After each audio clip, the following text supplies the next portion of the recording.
So the year is like 1973, and I'm a young kid, and I'm in New York City with a company that I'd just gotten a job with, and they've got me there for the week for training. It was a sales job.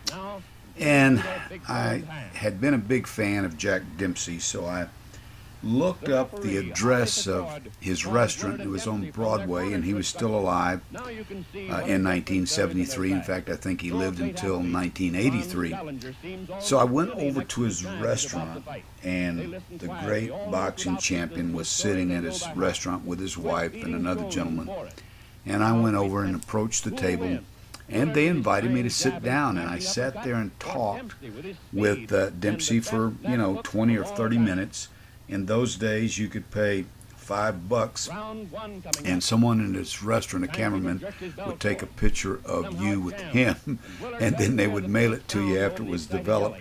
And I had a couple of those photos, and I don't know, they disappeared years ago, but he was just so gracious and so kind to me, and it was just a real thrill to meet the great champion. He did tell me that back in the day he was a lover instead of a fighter. So he was modest, he was confident, of course, but he was also funny, and it was just a great thrill for me to meet the great Jack Dempsey at his restaurant in New York City in 1973.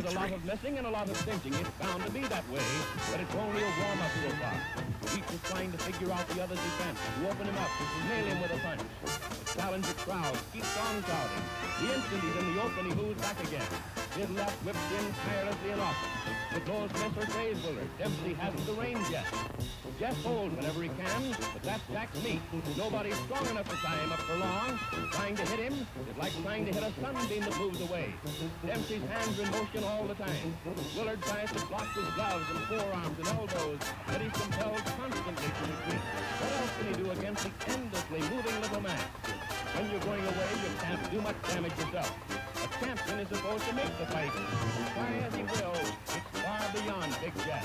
But he hasn't been hurt yet. For all the charging, for all the blows, the tall Pine has suffered no injury.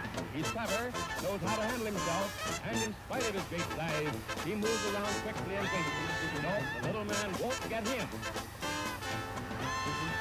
They maneuver around the center of the ring, and up, block, there, that's the block, and Willard's down.